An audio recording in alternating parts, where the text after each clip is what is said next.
Assalamualaikum warahmatullahi wabarakatuh. Perkenalkan, nama saya Rizky Yogandoro, NIM 190803102010 dari Prodi D3 Administrasi Keuangan. Di sini saya akan menjelaskan tentang cangkupan standar akuntansi murabahah dari mata kuliah Akuntansi Perbankan dan Syariah. Saya dari kelompok 5. Cangkupan standar akuntansi murabahah. Cangkupan standar akuntansi murabahah. Standar akuntansi tentang jual beli murabahah mengacu pada PSAK 102 tentang akuntansi murabahah yang mulai berlaku efektif pada per 1 Januari 2008. PSAK 102 menggantikan PSAK 59 yang menyangkut tentang pengakuan, pengukuran, penyajian, dan pengungkapan murabahah. Penggunaan standar akuntansi murabahah bergantung pada metode pengakuan pendapatan murabahah. Menurut PAPSI 2013 halaman 4.2 untuk pengakuan murabahah yang menggunakan metode anuitas wajib menggunakan PSAK 55 2011 tentang instrumen keuangan, pengakuan dan pengukuran. PSAK 50 2010 tentang instrumen keuangan penyajian, PSAK 60 instrumen keuangan pengungkapan, dan PSAK lain yang relevan sepanjang tidak bertentangan dengan prinsip syariah.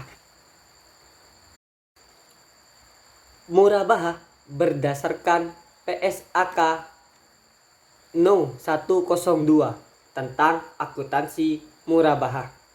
Dalam akad murabahah harus disebutkan karakteristik yang mencakupi hak dan kewajiban antara pembeli dan penjual sesuai dengan kesepakatan. Dalam hal ini lembaga keuangan mikro syariah, Baitul Qirot Afdol dan nasabah.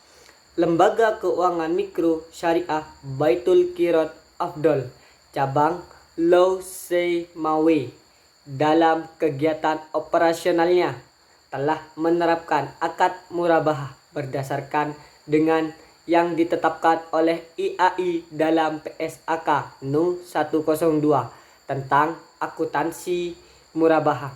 Segala ketentuan yang menjadi karakteristik mencakupi hak dan kewajiban nasabah dan perusahaan disebut dalam akad yang dikeluarkan oleh perusahaan. Di dalamnya juga disebutkan cara pembayaran dan ketentuan-ketentuan yang harus disepakati nasabah dalam melaksanakannya. Pengertian akad murabahah. Murabahah adalah transaksi penjualan barang dengan menyatakan harga perolehan dan keuntungan atau margin yang disepakati antara penjual dan pembeli. Yang membedakan murabahah dengan penjualan yang biasa kita kenal adalah penjualan secara jelas memberitahu kepada pembeli berapa harga pokok barang tersebut dan berapa besar keuntungan yang diinginkannya. Kegunaan akad murabahah. Berikut beberapa manfaat dan kegunaan dari menggunakan transaksi murabahah. 1. Sebagai pemenuh modal usaha kerja, investasi, maupun pembiayaan yang bersifat konsumtif seperti angsuran rumah, kendaraan, dan lain-lain. 2. Untuk pembiayaan kebutuhan produktif seperti mesin, produksi, alat-alat perkantoran, dan lain-lain. 3. Cara dan proses pembayaran serta waktu pembayaran sesuai dengan kesepakatan kedua belah pihak. Kelebihan menggunakan akad murabahah.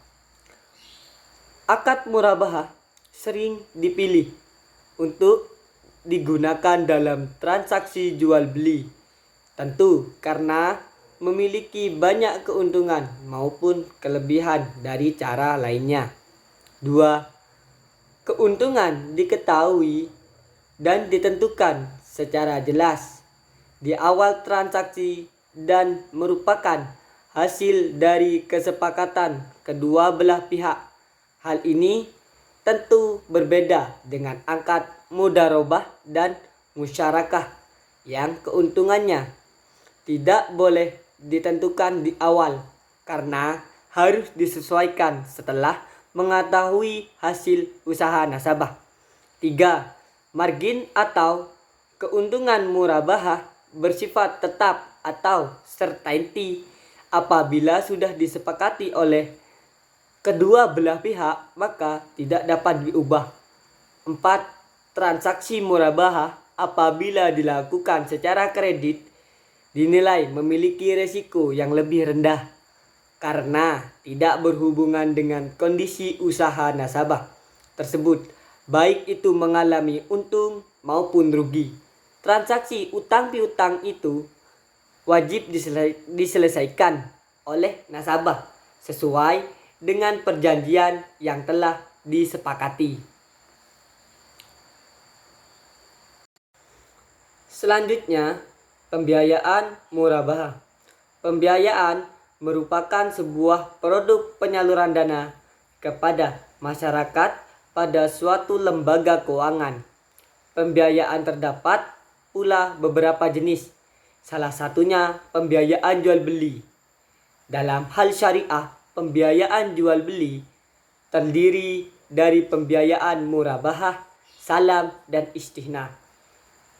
Menurut Ikatan Akuntan Indonesia (IAI) 2013, dalam pernyataan standar akuntansi PSAK 102, murabahah adalah menjual barang dengan harga jual sebesar harga perolehan ditambah keuntungan yang disepakati dan penjual harus mengungkapkan harga perolehan barang tersebut kepada pembeli.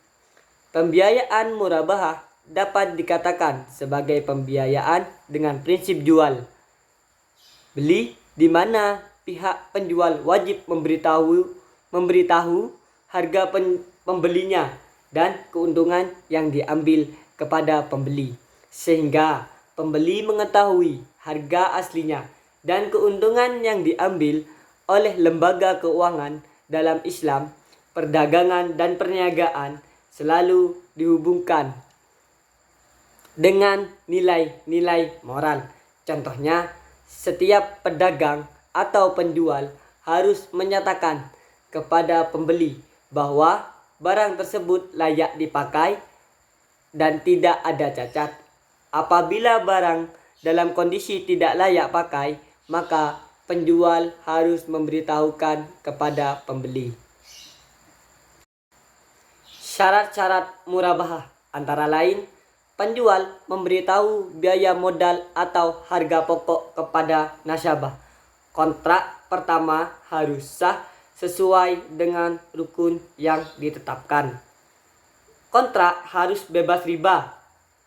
Penjual harus menjelaskan kepada pembeli jika terjadi cacat atas barang sesudah pembelian. Penjual harus menyampaikan semua hal berkaitan dengan pembelian. Misalnya, jika pembelian dilakukan secara utang. Jadi, di sini terlihat adanya unsur keterbukaan.